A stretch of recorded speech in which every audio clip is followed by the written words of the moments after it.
aussi l'opportunité de vous parler de grands événements à venir. Et tout de suite, nous allons parler de l'exposition universelle de Milan en 2015, qui a pour thème Nourrir la planète, énergie pour la vie. Ça aura lieu au pavillon France à Milan. C'est du 1er mai au 31 octobre 2015, où sont attendus près de 25 millions de visiteurs, pas moins de 1 million de Français, pendant donc les 6 mois. Est venu nous présenter cet événement, monsieur Alain Berger. Bonjour. Bonjour. Alors, vous êtes le commissaire général de cette exposition. Est-ce que vous pourriez nous présenter, déjà, à ceux qui ne connaissent pas, ce qu'est l'exposition universelle? Alors, exposition universelle en France, ça évoque de très beaux événements qui ont eu lieu au début du XXe siècle, qui ont laissé d'ailleurs de très très beaux bâtiments, puisque la Tour Eiffel date de 1889, exposition universelle de 1889, le Grand Palais, le Petit Palais, exposition universelle de 1900. Donc, les expositions universelles, il y en a tous les 5 ans. La dernière était à Shanghai, la prochaine en 2020 est à Dubaï. Et celle de 2015, eh bien, elle est très particulière et surtout son thème est important pour ce lieu, pour le CIAL, puisqu'il s'agit de nourrir la planète à l'horizon 2050. En fait, cette exposition universelle qui va réunir 144 pays a pour objet de montrer les réponses des 144 pays à ce défi alimentaire mondial, comment nourrir plus de 9 milliards d'êtres humains en 2050. Donc c'est un très grand sujet qui nous concerne tous dans notre vie quotidienne, puisque nous savons que notre premier besoin vital, c'est de nous nourrir. Donc oui, c'est vrai que c'est un thème qu'on aborde beaucoup ici au CIAL. Quel va être le programme? Alors le programme, c'est en fait d'abord une exposition universelle, c'est 6 mois. 1er mai 2015, 31 octobre, donc 184 jours. Les pavillons, on visite des pavillons, en fait c'est le principe. Les visiteurs, vous avez parlé de 25 millions de visiteurs, plutôt des familles, vont visiter les pavillons. Et puis il y aura toute une série d'événements qui seront des événements organisés par les organisateurs italiens, les organisateurs de Milan, mais aussi par l'ensemble des pavillons qui mettront en scène les problèmes. C'est ce défi alimentaire mondial qui est un défi sérieux parce que on sait que 850 millions de personnes dans le monde aujourd'hui n'accèdent pas à l'alimentation. Donc c'est un sujet fondamental. On est 7 milliards et on va monter à 9 milliards. Donc il va y avoir des événements particuliers qui vont apporter des réponses, focaliser des événements sur des sujets particuliers.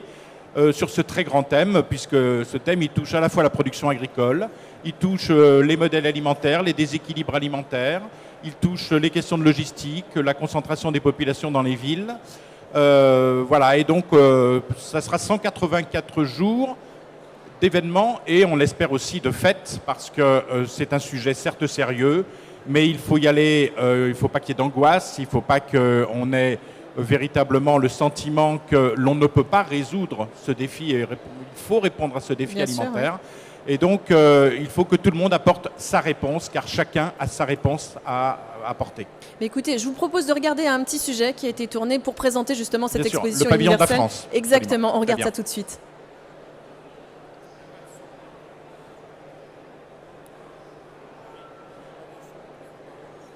D'accord.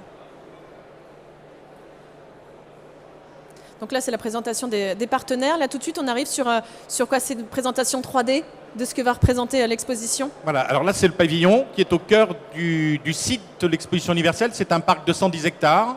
Et voilà, le pavillon de la France, tout en bois. 12 mètres de haut sur une surface de 2000 mètres carrés. C'est de l'épicéa et du Douglas. C'est du bois français. C'est une entreprise française. C'est un architecte français. Et vous allez voir le concept du bâtiment. On a voulu partir de la diversité des territoires, les reliefs, les plaines. Et on l'appelle le bâtiment territoire, c'est-à-dire qu'en fait, il se retourne et il constitue en fait l'architecture du bâtiment lui-même. En partie extérieure, vous avez la présentation des paysages agricoles français, la diversité des paysages. Et on rentre donc sous ce bâtiment qui est une halle. Alors pourquoi une halle? Parce que la halle, c'est le symbole de l'alimentation des villes. C'est l'organisation de la logistique alimentaire dans les grandes villes, puisqu'à Paris, c'est au début du XXe siècle, les halles avaient cette fonction. Et on a repris ce concept, mais alors c'est une halle tournée vers le XXIe siècle, Ce bâtiment est totalement démontable et remontable. D'accord. Donc il aura une vie après. On est dans l'économie circulaire, on est dans la durabilité. Voilà, vous avez au deuxième niveau, on voit le restaurant. Donc un restaurant de 300 couverts, avec une partie couverte et une partie découverte. Et puis au rez-de-chaussée, c'est l'univers de la scénographie où la France apporte ses réponses au défi alimentaire mondial. Vous avez des films, des grands écrans, et puis toute une série d'objets qui vont être présentés à l'intérieur même du pavillon. De manière justement à répondre à cette question, et aussi énergie pour la vie. Alors énergie pour la vie, alors la première fonction de l'alimentaire, c'est de nous donner de l'énergie pour vivre, mais nous l'interprétons aussi par une approche de durabilité, c'est-à-dire pour que le futur les générations futures puissent vivre, il faut que la planète soit préservée, il faut faire en sorte de produire plus et mieux en respectant les potentialités naturelles de la planète. Donc il y a aussi cette dimension qui est une dimension très importante. Donc toutes les matières que l'on peut voir sont des matières nobles et recyclables, évidemment. Absolument. On s'inscrit totalement dans la durabilité, c'est fondamental. Donc durabilité du bâtiment, les produits. Alors on va beaucoup parler du gaspillage alimentaire. Je sais que dans le cadre du CIAL, c'est un sujet qui est souvent évoqué. Parce que 30% de ce qui est produit est soit perdu après récolte, soit est jeté au niveau du consommateur. Il faut optimiser ce que la nature nous donne. Donc là, rien ne sera gaspillé. Absolument, rien ne doit être gaspillé. Voilà, là vous avez une partie nocturne, bien évidemment. C'est ouvert de 10h à 23h, donc bien évidemment. Il y aura une vie la nuit, enfin en début de nuit, donc sur le site de l'exposition universelle. Alors quel est l'intérêt pour la France d'être présent lors de cette exposition ? La France est un grand pays agroalimentaire qui est inscrit dans le grand concert des pays du monde. Donc, le premier intérêt, c'est de montrer qu'on est à même de contribuer à nourrir d'autres populations que la population française, parce que nous avons une puissance économique, nous avons aussi un potentiel scientifique, car rien ne pourra se faire sans le progrès et sans la technologie. Donc ce défi passe aussi par cela. Et la France est une grande puissance en matière scientifique et technologique. La deuxième raison, c'est de mettre en scène la durabilité. C'est un grand sujet aussi pour notre pays. C'est produire plus et mieux, c'est concilier performance économique et performance environnementale. C'est d'ailleurs la politique gouvernementale actuelle menée par Stéphane Le Foll. Et puis il y a ce volet gaspillage qui est important. La troisième raison, c'est de montrer que la France est à même d'accompagner les autres pays du monde, et notamment les pays en développement, pour qu'ils puissent mieux nourrir leur propre population. Donc les accompagner par du transfert de technologie, par de la formation, mais aussi par la régulation des marchés mondiaux. Et puis le quatrième volet, c'est la qualité.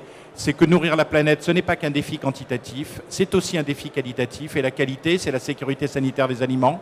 Nous sommes très bien placés au niveau mondial. C'est l'équilibre nutritionnel, la lutte contre l'obésité, mais aussi contre les carences alimentaires. Et puis c'est l'aliment plaisir.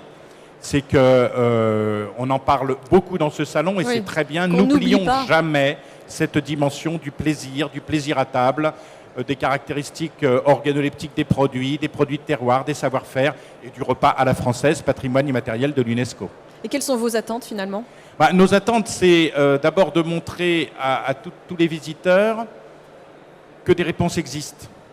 Que des réponses existent, mais pour qu'on puisse être efficace, il faut tous se parler, que tous les pays du monde soient main dans la main, solidaires, pour répondre à ce défi alimentaire mondial. C'est le premier grand sujet. Donc c'est un pavillon tourné vers l'international, vers les préoccupations mondiales. Donc nos attentes, c'est aussi de montrer que la durabilité, l'environnement, la protection de l'environnement sont des vrais sujets, et que rien n'oppose économie et environnement. Parce qu'aujourd'hui, on a souvent tendance à dire mais si on respecte l'environnement, on entrave la performance économique. Ce n'est pas vrai. Nous connaissons des solutions. C'est aussi de montrer que la qualité est très importante, que tous les modèles alimentaires mondiaux doivent être respectés. Nous connaissons les grandes traditions culinaires extrême-orientales, du sud de la Méditerranée, et toutes ces cuisines, toutes ces odeurs, toutes ces saveurs qu'on retrouve d'ailleurs dans le cadre du CIAL, doivent continuer à s'exprimer pour le bien-être, notre bien-être personnel et le bien-être de nos papilles. Je reviens toujours à cette dimension plaisir. Donc c'est la raison pour laquelle vous êtes venu ici au CIAL présenter cet événement. Bien sûr, c'est le lieu. C'est le lieu ici, c'est ces 4 jours sont les 4 jours de l'alimentation mondiale et on voit les facettes de tout ce qu'offrent tous les pays du monde. C'est le lieu aussi de l'innovation, du progrès. On est tourné vers l'avenir dans ce salon. Certes, il fête ses 50 ans, mais il a encore 50 belles années devant lui, au moins 50 belles années devant lui, ce salon.